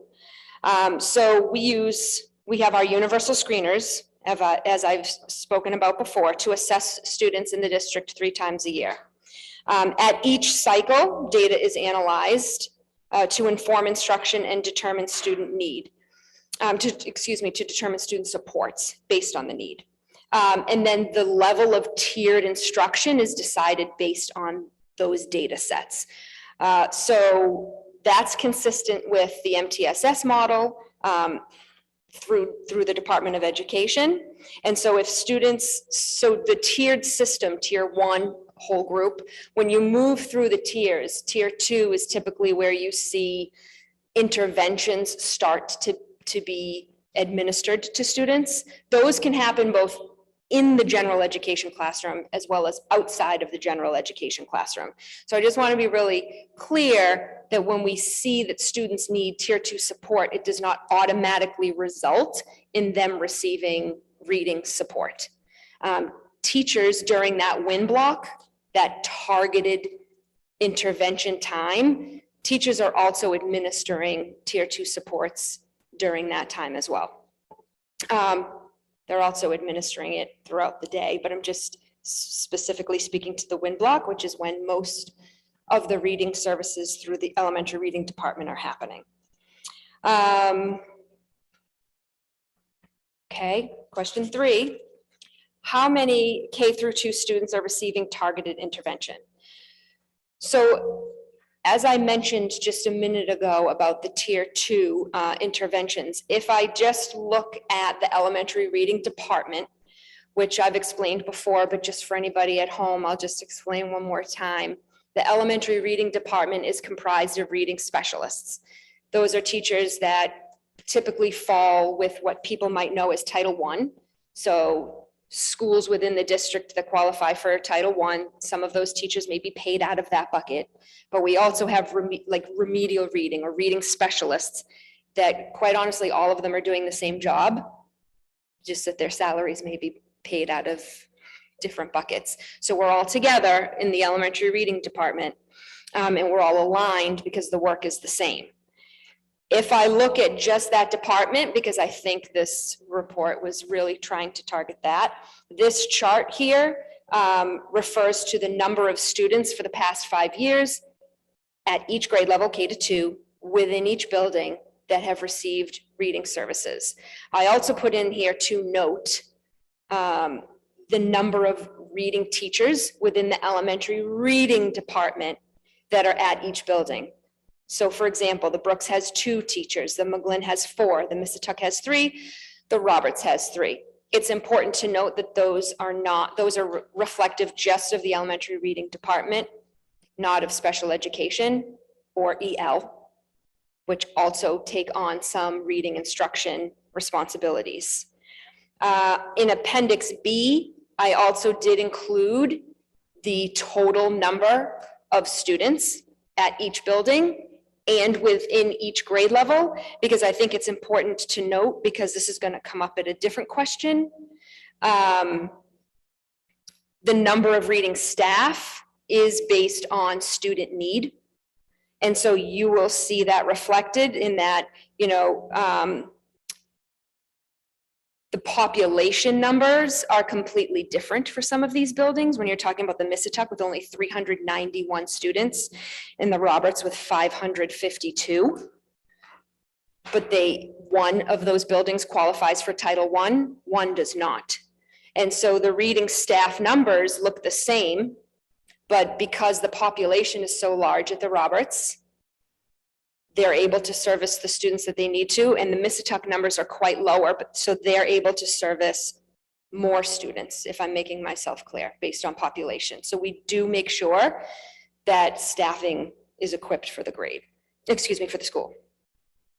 So question 4 had several different components. So the first one says, what criteria is used to determine intervention for a student who is identified as at risk by the dyslexia screener? So dyslexia screeners screen a broad area of abilities. And so I just wanted to take what we're now using in the Medford Public Schools, which is the DIBELS assessment platform, just to show you the areas that they're assessing.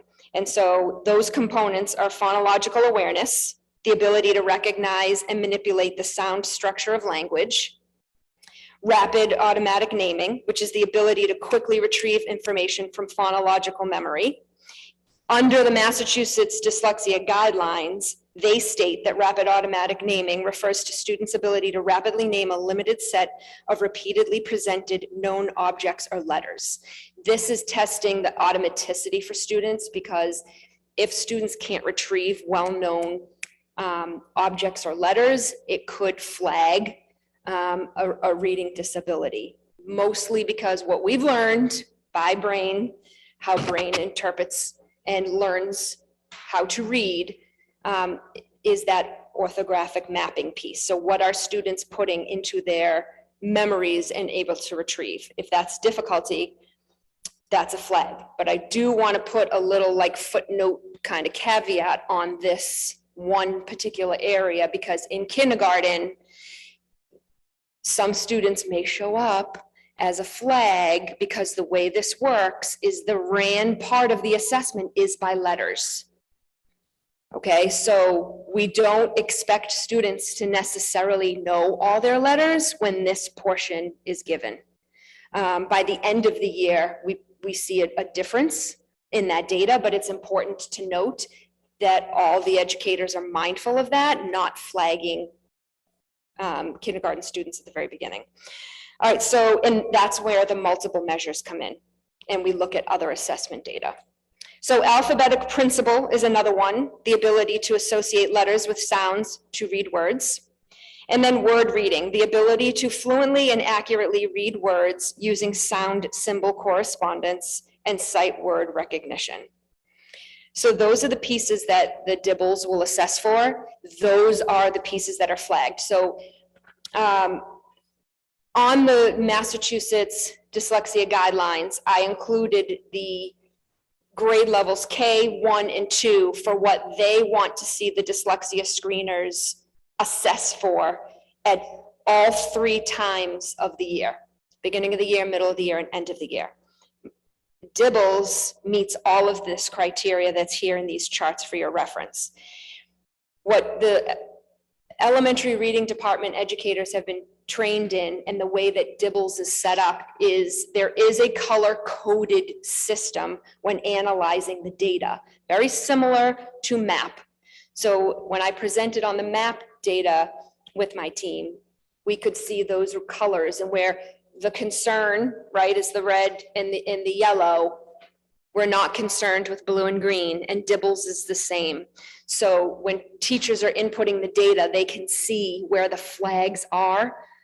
And so those, when the red colors come up, we're looking at the areas, those 4 areas I just referred to. Where is it that the students are having difficulty with? Because that is going to target the instruction. So any students that qualify for reading support, we are no longer having teachers assigned to a classroom and you're working with, it used to be like the lowest 6 students in that group. We are looking at data across the grade level at every school. And we're looking at what the data is showing us about the students that are struggling, those students that are in red that are struggling. We're looking to identify those students and then support them where they are, which is why I take the reading staff, and within that, the reading teachers are tiered within what they're providing during that win block. So that the students that are red, they're going to be with a specific teacher because they're all needing that same content. Another teacher might be taking the students, maybe there's 2 groups of red. Maybe there's another group that's working with the students that are flagged in yellow or in that one area. And so students are never, I'm kind of getting ahead of myself, so this is one of the other questions, but that way students are getting what they need for supports, but they're also not just released back into a classroom. There's a tier, like a step down approach to the reading services that they are getting and that they are receiving. I hope that makes sense. And that way, at each data cycle, we're able to review how we're grouping students, how many days they're receiving, and what the instruction is that they're receiving. And if that way, and those teachers, when they have the students, they're doing progress monitoring. So they're doing assessments within the 3 benchmarks that we're doing, beginning, middle, and end. Who provides the support? I think I've referenced that in terms of elementary reading, but I've also mentioned that depending on student needs, it may come from special education department, the EL department. I think it's important to note, though, that there are several EL students receiving both EL services as well as elementary reading department services. And it's very important to just clarify again that students all should be receiving tiered instruction from their classroom teachers as well. So any student that is going out to the elementary reading department also should be working with their classroom teacher on the same targeted needs. C, does the amount of support at each building differ? I think I covered that one, hopefully. What is the exit criteria, which I've spoke to a little bit. I can just drill that down a little bit. We use the multiple measures of data, but when we're looking at the dibbles and the map, we are making those decisions, as I just said, based on the tiered needs that the students have. I'm in the middle of those conversations right now with some of the schools. There is some shifting, so there are some students that may not require all 5 days because they're approaching like that next color coding, and so they're going to be working on the skills they need to have them ready to transition back into the general education classroom. All of those decisions are made at the school level. There are conversations based on data with the reading team, the principals, and myself.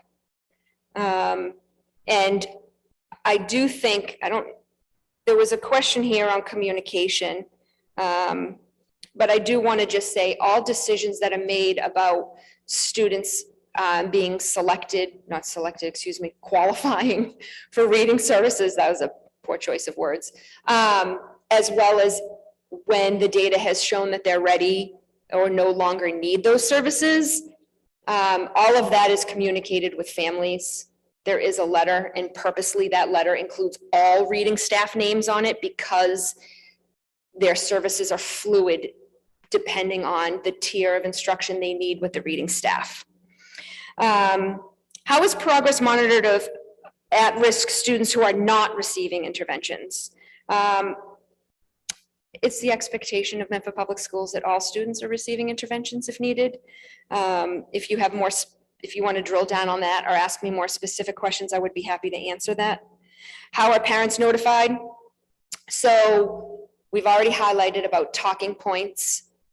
Parents receive their child's MAP assessment data every time it's administered. It will go home at elementary it goes for the first one, it's the report card conferences.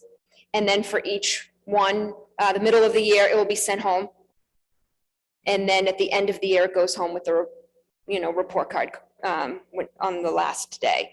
In addition to that, I just mentioned the communication if students are receiving services. And if students are really struggling, there are sometimes students that, they're a little slower to making progress, or you're having these level of interventions and they're still not the level of progress you want to see. And so oftentimes that's when the student support system should be used, and teachers will put the student through the SST. One of the first steps of the SST is notifying the parent. So they should be notified that there's some additional concerns that they would like to look at with their child. And that should happen first. And then they go through the team process to see if there are other interventions or other needs. What does a typical tier 2 intervention look like from a staffing perspective? It's based on the specific need of each individual student.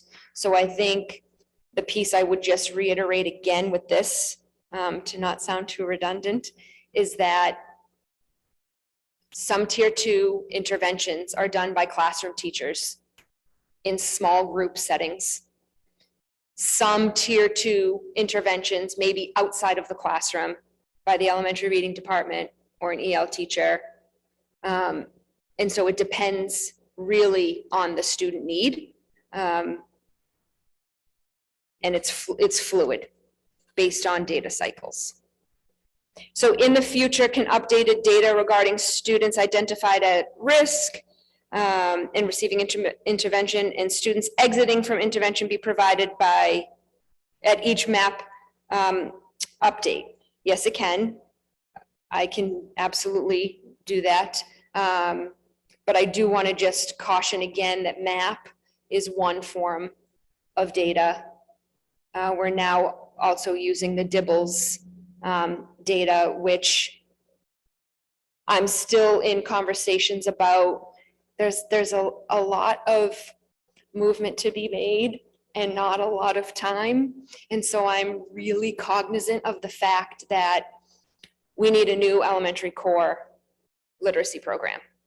And that's what we're working on right now, is that process, so that next year there'll be a new literacy program, which will be providing elementary teachers with a much more aligned program to the science of reading and to their tier 1 instruction, which is crucial. Because the materials they have right now are outdated and teachers need more because students need more. And so I'm really excited for that and for the professional development that is going to be crucially needed next year. And so, but we also have the DIBELS piece, which is why it's brought in with the elementary reading department. But I think for right now, that's where it's living. And so we're going to be having conversations about what that will look like next year. Because there are many districts that have their reading staff assess all the students. And that might make sense for us for next year, because we cannot, we just can't put so much on classroom teachers. But I also have to say that the process is important, but the conversations are equally important, because sometimes the students that may flag in one component of the test, but not in the other, or may flag on MAP, but not on DIBELS, like those conversations are important so that we can really target what the student needs. And I just want to be mindful of, like, we really try to have those conversations about the whole child and how to best meet their needs.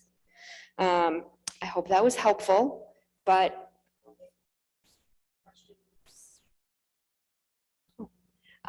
in like more detail, please let me know. No, thank you very much, Ms. Calusi. Member Hayes. I feel like we're all getting very tired, but if I could just, a couple of quick questions, and thank you. I met with you for quite a while to go over some of this, and I really appreciate that. And just a couple of quick clarification. I think these were things we already talked about, but privately, but good to talk about them here. So that question number 5 about how is progress monitored of at-risk students who are not receiving intervention. So the gist of that question was an assumption on my part that I think is true in every district, that every district has limited resources. And so to the extent that, I guess the question being, when students are have that red, or in that red zone, or whatever they want to call it, red flagged, are we able to service, do we automatically service every child who's in that red zone? Yes, but I also want to say that it's also looked at, if there's like one, there are multiple components to it. If there's like one area that's, let's just say, like indicating red, but there's no other data to support that, then that might be an anomaly in where that student, that student may be monitored by elementary reading staff. And there may be another like opportunity to do progress monitoring before you get to the 3 benchmarks of middle of the year and end of the year. That might be the only anomaly, but otherwise, those are the students that we're looking at first. Okay. And being serviced, yes. I think a lot of this too, it kind of harkens back to something we were talking about earlier, that idea of what can parents hold on to understand that if my child, if I get this report home, I don't know if the report shows red, I don't remember what the DIBELS, I did it a while ago, but I don't remember anymore, and I think it's changed. Does a parent report go home that where parents would see, oh, my child's in the red zone for this, this, and this? And so I guess that question being, and there was a flow chart that you linked to, and I know we talked a little bit about, is there a way to maybe flesh that out a little bit for parents to the extent that you can, with the understanding that teachers use their professional judgment in terms of looking at multiple pieces of information, but again, something that parents can hold on to if they feel their child is struggling, and also see that they're getting this report that says, yeah, your child did struggle on this assessment in this area. How are we communicating to parents that you should expect, or you can expect, that we will be intervening, or that we will be contacting you to talk about whether we need to intervene and what we're doing? I think that's probably a process that I think probably needs a little bit more look at, a little bit more like vetting. I think right now, the conversation, if the student is not already identified as needing reading services, but because of this assessment will now require reading services, there's a conversation with the teachers, with the classroom teacher, and then with the reading staff that's going to pick up the child, and a formal letter is sent home, just as a form of documentation. But because the Dibbles piece is new to the district, this is the first year, so I mean, I guess it's somewhat like of a pilot year. That formalized piece hasn't been set yet. Yeah. The other question I had, and again, we've talked about this, for parents who have a child who is either receiving the tier 2 level support or receiving special education support in reading, is it fair to say that at this point, if their child is being sent home with, or that they are somehow getting information that their child is using leveled readers, or is being told to use cueing strategies such as use the picture to help you, use the context, what would make sense, those 3 cueing strategies, that it is very appropriate for that parent to question why that's being used, whether they should, obviously, I think we've talked about first go to the teacher and talk about it. Yes. But that it is fair for a parent at that point to question, given that my child has already been identified as having areas of weakness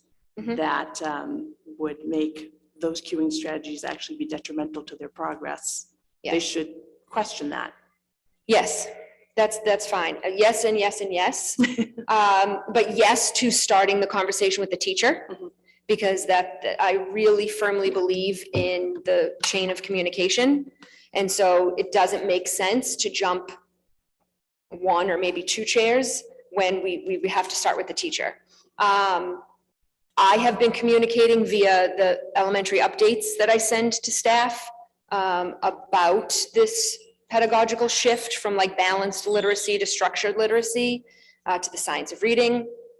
And so they've received that sort of expectation from me on an ongoing basis. K-2 teachers have received training and sustained professional development around that. So that is the expectation. Of course, I would be surprised if, we didn't have a few of those anomalies. It would sadden me just a bit, but I think start with the teacher, and definitely, and if they're not happy with the teacher's response, then I would encourage them to have a conversation with the principal. They could reach out to me. In terms of leveled readers, full disclosure, I think the tricky part about that is that this is another reason why we need a new program. And so we don't have teachers that have enough materials right now. And so to me, if I were a parent, my conversation would want to be around what is happening in school and how, depending on the level of the child, not every child needs a decodable. So a decodable is the piece that it's that practice for reading that some students need, because those phonetic skills they're learning are embedded within that decodable. So the decodables aren't necessarily full of great, plot, and it doesn't necessarily always tell this great story, because that's not the intent, right? The intent is to practice those skills that they're learning. Not every student needs that. But my question around the materials that are coming home, they have every right to ask the question of the teacher, but I also would encourage them to ask the question about what's the instruction look like in school. If their teacher references not having enough materials, I've been trying through the title monies to build up the decodable libraries of my elementary reading staff. And so I'm hoping there would be enough. Here I am just offering this. I would hope there would maybe be some resource that people could be collaborative within buildings. But if there's if you know of through a parent or someone that there's like a dire need, then I would have them reach out to me. But it definitely speaks to the crucial need for a new literacy program.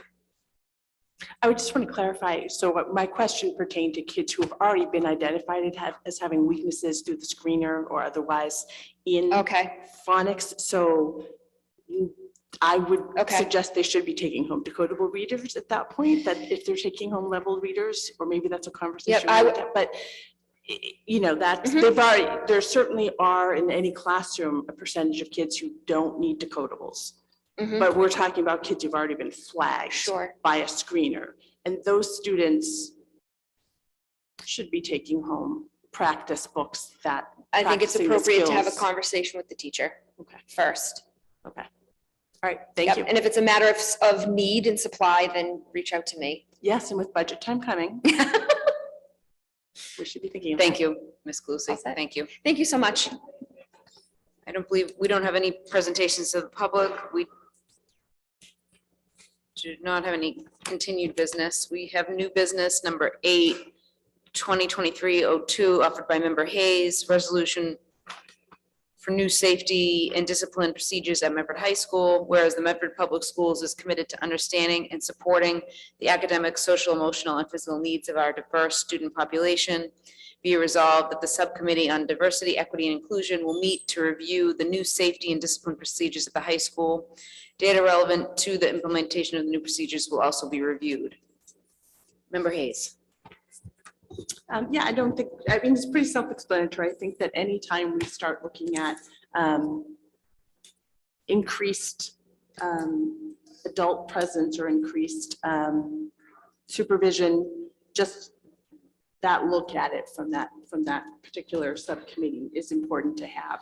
Looking at, and again, looking at the data that I know is already being collected to look at how students are responding to this intervention. There may be, or this, not intervention, these Change. changes in procedures and additional staffing.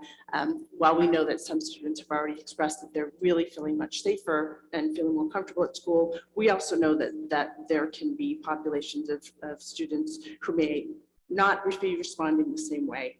And we want to look at some of those issues just to make sure that everyone feels they have a voice in this and that sense of belonging is there for all students. Thank you. Member McLaughlin? Thank you. I just also wanted to mention, especially as you're thinking about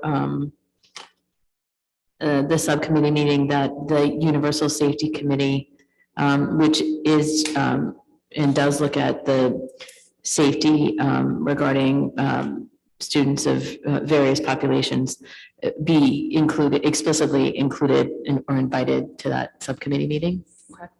Thank you. So second. Motion for approval by member Hayes, seconded by member McLaughlin. All those in favor? Aye. All those opposed? Motion passes. We have 2023-03 offered by member Graham, Hayes, and McLaughlin. Resolution for the Superintendent Evaluation Committee. Be it resolved that the Superintendent Evaluation Subcommittee will meet to develop the process to be used for this year's evaluation, including the timeline, templates, and member instructions. Be it further resolved that the timeline will include due dates for all parties and the tentative schedule of subcommittee meetings required to ensure a timely and efficient process. Motion for approval, or if anybody like to speak. Member Graham? Yeah, just a quick note to let folks know that we obviously talked about this last week in our committee of the whole. We just wanted to make sure that this motion formally came on the floor, which is part of our our rules, procedures around sending things to subcommittee. And we have a tentative meeting date in mid-February that we're already working on. So hoping we will pass this and we can get to work. Wonderful. Motion for approval by member Graham, seconded by member McLaughlin. All those in favor? Aye. All those opposed, motion passes.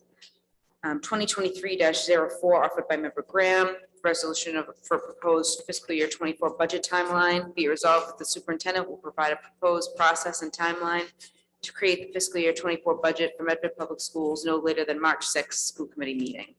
Motion for approval by member Graham, seconded by member McLaughlin. All those in favor? Aye. All those opposed? Motion passes. There are no reports requested. I believe, just heard from Ms. Calusi on a report. Number 10, we do have a few condolences.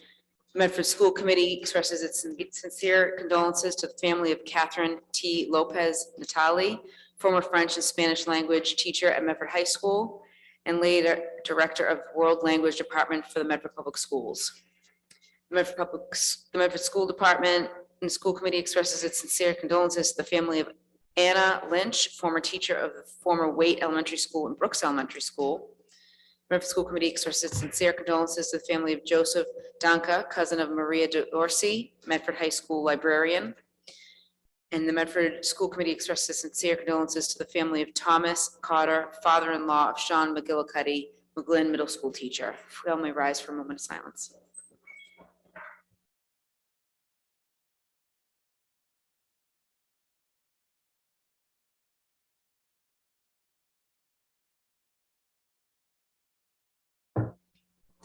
Our next meeting, regular meeting, will be on February 27th, 2023, here at the Alden Memorial Chambers, Medford City Hall, as well as on Zoom.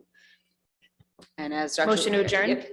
Edward has said, have a wonderful, next week is Kindness Week, Valentine's Day, and then the city and schools have a number of events for Black History Month, so we hope you join us. Motion to adjourn by member Graham, seconded by member McLaughlin. All those in favor? Aye. All those opposed, meeting is adjourned.